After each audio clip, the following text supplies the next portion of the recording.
abagabo akambere bakunda kwihuta nyine kwita karangira. Hari impamvu ituma bigenza gutyo. Yego nta muntu utabizi ko igituba cyaremewe imboro n'imboro ikaremerwa igituba, twese turabizi cyane. Ariko se rimwe na rimwe se hari igihe twikinisha se, kandi ugasanga umuntu n'ubundi ari gukoresha intoki ze, kandi ukumva mu mutima uratuje, mu mubiri wawe nyine uraruhutse, ukanaryama ugasinzira. Hari abantu bishyizemo ko buriya ngo utabonye ngo imboro ngo ntago warangiza, ngo utabonye ngo bya bintu bakoresha bikinisha rya babyita niba ari dildo ngo ntago warangiza, oya urarangiza cyane ko njyewe boyfriend wanjye agira ingeso yo nabyita gute, yo kunkinisha. Ariko hari ikintu gikomeye aba ari kwirinda, kubera ko abantu bose bakunze kugira abagabo akambere bakunda kwihuta nyine kwita karangira. Hari impamvu ituma bigenza gutyo. Yego nta muntu utabizi ko igituba cyaremewe imboro n'imboro ikaremerwa igituba, twese turabizi cyane. Ariko se rimwe na rimwe se hari igihe twikinisha se, kandi ugasanga umuntu n'ubundi ari gukoresha intoki ze, kandi ukumva mu mutima uratuje, mu mubiri wawe nyine uraruhutse, ukanaryama ugasinzira. Bworoshye ranjye ukuntu nyine ibintu akunda kunkorera, akunda kundongoza nyine intoki kugira ngo mbanze ndangize, kugira ngo nawe byibura najya kuza ku kambere kiwe aze kurangiza, ariko njye ntagire ikibazo, nyine ntansigere umuriro. Ati rero mukunda kubikora gute? Iyo ndi kumwe n'umugabo wanjye nyine nyishiro wanjye nyine umugabo wanjye, dukunda wenda twateguye nk'igikorwa cyangwa se tutagiteguye, akenshi tuba twicaye ku buriri tuganira, tugatangira kuganira utuntu twiza tw'urukundo tworoshya imitima, tworoshya mu mutwe, dutuma nyine stress zigenda. Hari abantu tuba twirwanya stress, nabo ni uko kubera akazi, tukaganira nkamuryama mu gituza ariko twicaye. Kuko buriya akenshi abantu iyo bagiye ku buriri, cyane cyane abagore bahita bagira ubunebwe, ariko umugabo kuko aba yagize umusonga cyane biragoye. Buriya umugore wenda ashobora kugira umusonga, ariko ntabwo ushobora kungana n'uw'umugabo, biragoye. Ariko nanone umugore yatura cyane iyo batangiye nyine bamutangiye kumukoraho, kumutegura muri rusange. Ibyo birashoboka cyane, bishobora kwiyongera kurenza urwego yari ariho, nyine akumva arabishaka cyane, nyine agahita yumva arasaze. Ntabwo rero turicara tukaganira utuntu tw'abantu bakundana, akaba yamasa n'ibirenge, akaba yamasa mu bitugu, ubwo namwe murabyumva, ntabwo mba nambaye ibintu bisanzwe, waba wambaye utuntu turi sexy twiza. Niko umuntu wese aba agomba kuba yambaye mu gihe ari guteganya yuko ashobora kujya mu gikorwa cy'urukundo, cyangwa se akaba yabiteguye. Uko wambaye utwenda, twa twenda nyine two mu cyumba. Abagore nongeye mbabwiye ntimukifate nabi, abagore ntibakifate nabi ngo yumve yuko kavuye mu gikoni, amavuta, ibitunguru, amapavuro, biba bigomba kumunukaho. No, uba ugomba kuba wiyitayeho, icyo gikoni wakivuyemo wakarabye neza n'icyogesho, ibyo bintu bikakuvaho, ukagenda ukisiga utuvuta duhumura, ukitera n'agaparufe gakeya kari mu rugero. Mu maso ntabwo ari ngombwa ko uba ukoze uri mu rugo, ntabwo mu maso ari ngombwa ngo hasigemo bya bintu by'ama makeup. No, wowe mera neza, imisatsi uyifunge neza, ariko ntiwambare igitambaro. Ibintu by'ibitambaro umuntu aba agomba kubyambara ari uko agiye kurambika umusaya ku buriri. Nimba wahoze mu gikoni cyambaye, kikuremo.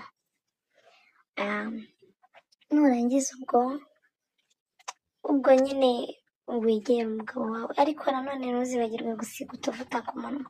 Bariya bagabo biriya bintu byacu twisiga bitukura ntabwo babikunda.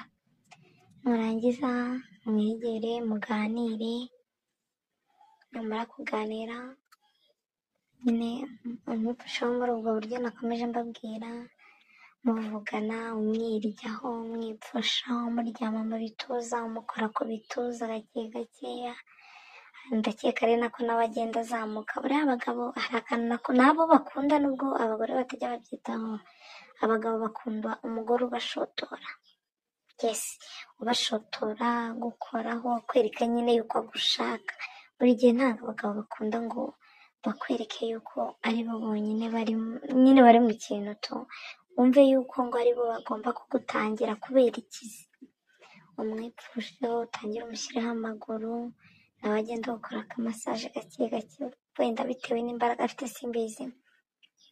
Gusa wanjye nyine akunda guhita ankorera akamasaje mu birenge, ubundi ngakomeza numva mode yanjye iri kugenda izamuka,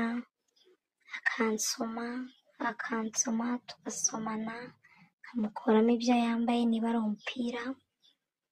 umupira cyangwa isengere kuko aba ari mu rugo, nkamukuramo iyo kabutura kubera ko nyine tuba turi mu rugo, ntabwo tuba twambaye ibintu byatanje bikomeye. Ikindi nyine tuba twari tugiye kujya mu gikorwa, twarangiza nkiyoroshya nkatangira kumureba ukuntu, nkajya manura amaboko nanjye nkaba namukora ku mbono no ku mabya, akabikunda, nkabona nyine arishimye cyane. Nawe ubwo agatangira akankora ku mabere, ku moko, ku matwi, akajya yinjiza ururimi mu matwi, nkumva biri kuntera ubushagarira, hahandi ngewe mpita mfata umwanzuro wo kwivaniramo imyenda ngewe nambaye, ariko akabyanga kuko akunda kuyinkuriramo we bwite. Nicara hamwe nkatuza nyine, akankorera ibyo ankorera, ubwo tuba twicaye ku musozo w'uburiri, mwicara agatandukanya amaguru yanjye, akamanuka hasi nyine agasutama we, ubwo njye mba nicaye hejuru nyine natandukanyije amaguru, ariko nanone amaguru ari hejuru y'igitanda ko sindi munini ku buryo nyine byangora, cyangwa mfite mu matakwane ntoya timanike. Hanyuma akajyaho agatangira akansisa biryoshye cyane, akankora kuri rugongo cyane, nkumva noneho nangiye gusara, nangiye guta ubwenge. Aho ngaho niho ahita atangira gukoresha nyine intoki ze, atangira kundunguza intoki ze, ari naka kandi agenda agakoresha kuri rugongo, ataka, nkumva biraryoshye. Nkaba nashaka kumukora ariko nyine nkamubura kubera ko aba ari hasi, ntabwo nabasha kumugeraho nyine, nkataka nkumva biraryoshye, akaba yanyaza akoresheje n'intoki. Hari ikindi se, ibyo ngibyo uburyohe mba nabugezeho cyane, kuko buriya rugongo bifitemo uburyohe bwinshi cyane cyane, ariko ntabwo nyine byarangiza. Akanyaza akoresheje intoki,